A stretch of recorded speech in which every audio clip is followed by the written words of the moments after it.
നസ്കരൻ പിണറായിയും മകളും വീട്ടുതടങ്കിലാക്കിക്കൊണ്ട് കേന്ദ്ര അന്വേഷണ സംഘം മണിക്കൂറുകളായി ചോദ്യം ചെയ്യുമ്പോൾ സോഷ്യൽ മീഡിയയിൽ വലിയ ആഘോഷമുയരുകയാണ്. കഴിഞ്ഞ 10 വർഷം ഫേസ്ബുക്കിൽ ഒരു കുറിപ്പിട്ടാൽ പോലും പ്രതികാരവാഞ്ചയോടെ പിടിച്ച് ജയിലിലടയ്ക്കുമായിരുന്നു. ഒരു കരിങ്കൊടി കാട്ടിയാൽ അടിച്ച് തലമണ്ട പൊട്ടിച്ച് ജയിലിലടച്ച് ആറാടി ജീവിച്ച ആളാണ് ഇപ്പോൾ കേന്ദ്ര അന്വേഷണ ഏജൻസിന് മുമ്പിൽ രാവിലെ ടോയ്ലറ്റിൽ പോലും പോകാൻ കഴിയാതെ വിറങ്ങലിച്ചിരിക്കുന്നത്. ചുറ്റിനും സുരക്ഷാ ഉദ്യോഗസ്ഥന്മാരും ആവശ്യത്തിലധികം സേവകരും നല്ല പാല് കുടിക്കാൻ വേണ്ടി 40 ലക്ഷം രൂപ മുടക്കി വളർത്തുന്ന പശുക്കളും നീന്തി കുളിക്കാൻ വേണ്ടി സ്വിമ്മിംഗ് പൂളും കാലനങ്ങാതിരിക്കാൻ വേണ്ടി ലിഫ്റ്റുമൊക്കെയുള്ള ശ്രീമാൻ പിണറായി വിജയൻ മണിക്കൂറുകളായി ഒറ്റ ഇരിപ്പാണത്രേ. ഇനി രക്ഷപ്പെടാൻ ഒരേ ഒരു വഴി, തനിക്ക് തല കറങ്ങുന്നു, പ്രഷർ കൂടി എന്ന് പറഞ്ഞ് ആശുപത്രിയിലേക്ക് മാറ്റുകയാണ്. പക്ഷെ അപ്പോഴും ഒരു അപകടമുണ്ട്. പിണറായിയെ സ്ട്രെച്ചറിൽ കൊണ്ടുപോകുന്നത് അപ്പോൾ തന്നെ ദൃശ്യങ്ങൾ പകർത്താൻ തയ്യാറായി ചാനൽ ക്യാമറകൾ കാത്തു നിൽക്കുന്നു. എന്തൊരു ഗതികെട്ട അവസ്ഥയിലാണ് 10 വർഷം മുഖ്യമന്ത്രി സ്ഥാനമടക്കം 28 വർഷം ഈ നാട് അടക്കി ഭരിച്ച പിണറായി വിജയന്റെ ഇപ്പോഴത്തെ അവസ്ഥ. 25 കൊല്ലമായി കൂടെ നടന്നിരുന്ന അനിൽകുമാർ എന്ന ഗൺമാനെ ഇന്നലെ DGP സസ്പെൻഡ് ചെയ്തിട്ടുണ്ട്. എല്ലാം അറിയാവുന്ന സുരക്ഷാ ഉദ്യോഗസ്ഥനെ പോലും നഷ്ടപ്പെട്ടു. അതൊക്കെ പോട്ടെ, പിണറായിക്ക് കാവൽ നിന്നിരുന്ന പോലീസുകാർക്ക് അകത്ത് എന്താണ് സംഭവിക്കുന്നതെന്ന് ഒരു വിവരവുമില്ല. പിണറായിയുടെ വസതിക്ക് മുമ്പിൽ പോലീസ് തടിച്ചുകൂടിയിട്ടുണ്ട്. എന്തിനാണെന്നറിയാമോ? പ്രതിഷേധിക്കുന്നവരെ കൈകാര്യം ചെയ്യാൻ, പിണറായിയെ ചോദ്യം ചെയ്യുന്ന ED ഉദ്യോഗസ്ഥർക്ക് സംരക്ഷണമൊരുക്കാൻ. വാസ്തവത്തിൽ കേരള പോലീസ് അറിയാതെയുള്ള ഓപ്പറേഷനായിരുന്നു. അതുകൊണ്ടാണ് യന്ത്രത്തോക്കേന്തിയ CISF ഭടന്മാർ തന്നെ എത്തിയത്. എന്തായാലും സോഷ്യൽ മീഡിയ ആഘോഷമാക്കിയിട്ടുണ്ട്. പിണറായി വിജയൻ ഏറ്റവും അധികം വേട്ടയാടിയ രാഹുൽ മാങ്കൂട്ടത്തിൽ ഒരു ചുവന്ന കപ്പ് കയ്യിൽ പിടിച്ച് ഒരു ചിത്രമിട്ടിട്ട് ഇങ്ങനെ എഴുതി: ഒരു കപ്പ് എടുക്കട്ടെ, കപ്പ് കപ്പേ. മണിക്കൂറുകൾ കൊണ്ട് ആയിരക്കണക്കിന് ലൈക്കും കമന്റുമാണ് ഈ പോസ്റ്റിന് കിട്ടിയിരിക്കുന്നത്. ഇതിന് പിന്നിൽ ഒരു രാഷ്ട്രീയമുണ്ട്. പിണറായി വിജയൻ ഒരു കപ്പ് കയ്യിൽ പിടിച്ച് രാഹുൽ മാങ്കൂട്ടത്തെ പ്രതീകാത്മകമായി അപമാനിച്ചിരുന്നു. അതിനുള്ള ഒന്നാന്തരം മറുപടിയായി ചുവന്ന കപ്പുമായി മാങ്കൂട്ടം രംഗത്തിറങ്ങി. PM മുഹമ്മദ് റിയാസിന്റെ വളഞ്ഞിട്ടടിച്ചോളൂ പക്ഷേ സംഘപരിവാറിന് മുമ്പിൽ കുമ്പിടില്ല എന്നുള്ള മുഹമ്മദ് റിയാസിന്റെ പോസ്റ്റർ ട്രോളിക്കൊണ്ടാണ് ശ്രീജിത്ത് പണിക്കർ രംഗത്തിറങ്ങിയത്. അവസാന ശ്വാസം വരെ പോരാടും എന്നൊക്കെ കണ്ടപ്പോൾ ഞാൻ കരുതിയത് ഏതോ സ്വാതന്ത്ര്യ സമരത്തെക്കുറിച്ചാണെന്നാണ്. പിന്നല്ലേ മനസ്സിലായത് ഭാര്യയുടെ മാസപ്പടി കേസിനെ കുറിച്ചാണെന്ന്.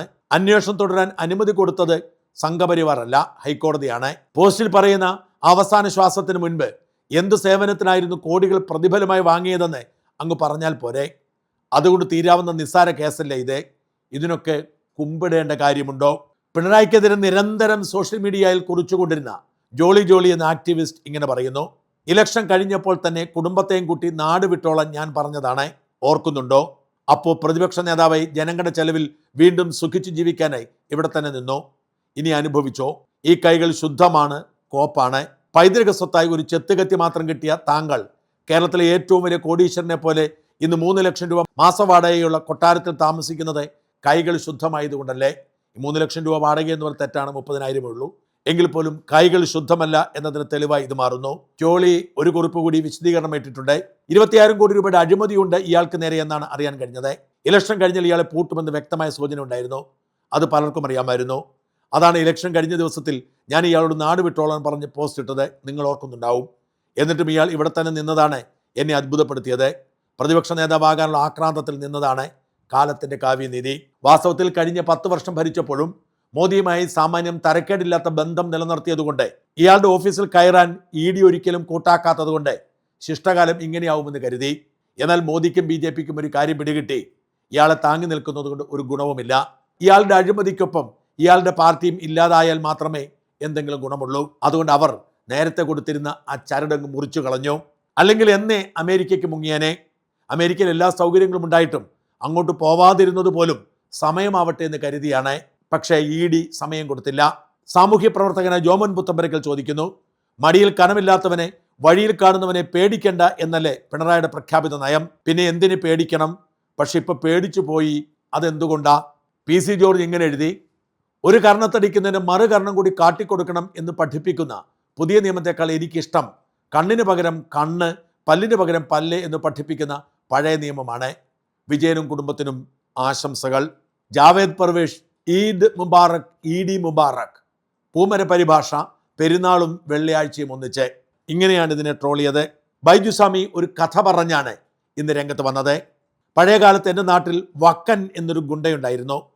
വെള്ളി കെട്ടിയ ഒരു മടക്ക് പിച്ചാത്തിയും അരയിൽ എല്ലാവർക്കും കാണാവുന്ന രീതിയിൽ തിരികി കള്ളരിപ്പൻ എന്ന് വിശേഷിപ്പിക്കപ്പെടുന്ന വൾറസ് മുസാഷ എന്ന സായിപ്പ് പറയുന്ന ഒരു മീശയും മുകളിലോട്ട് തിരുമ്മിക്കൊണ്ട് കൈലിമുണ്ടും തുളബനിയനും നാക്കെടുത്താൽ തെറിയും എല്ലാമായി നാട് ഭരിച്ചിരുന്ന ഒരു മൈനർ ഗുണ്ട.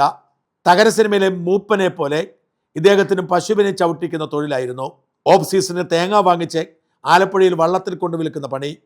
കൂടാതെ കുടമാളൂരിലുണ്ടായിരുന്ന ഗ്രാമചന്തയിൽ കപ്പ വിൽപ്പനയുമുണ്ട്. പുള്ളി നാട്ടുകാരിൽ നിന്നും തേങ്ങ വാങ്ങിയാൽ തവണകളായ പൈസ കൊടുക്കൂ. അത് തന്നെ അവസാന തവണകൾ കൊടുക്കില്ല. ചോദിച്ചാൽ അരയിലെ കത്തിയിൽ കൈവച്ച് മീശേരി കൈകൊണ്ട് തിരുമ്മിക്കൊണ്ട് നീയൊക്കെ വക്കനോട് കണക്ക് ചോദിക്കാറായോടാ എന്നലറും. അതിൻ്റെ അർത്ഥം ബാക്കി തരില്ല, ഇനി മിണ്ടിയാൽ കുത്തുമെന്നാണ്. അങ്ങനെ കുത്തു കിട്ടിയവരുമുണ്ട്. അങ്ങനെ ഇരിക്കുമ്പോൾ മുണ്ടക്കയം സൈഡിൽ നിന്ന് അവധ എന്നു പേരുള്ള ഒരാൾ കോട്ടയത്തെ മെഡിക്കൽ കോളേജിൻ്റെ കൈവശത്തുള്ള ഭൂമിയിൽ കപ്പയിടുന്നത് പാട്ടത്തിനെടുത്തു. ഏക്കർ കണക്കിന് കപ്പ നട്ടു. പുള്ളി തന്നെ ഒരു മുക്കാലിയിൽ റോഡ് സൈഡിൽ ഫ്രഷ് കപ്പ തൂക്കി വിൽക്കുന്ന സംവിധാനം തുടങ്ങി.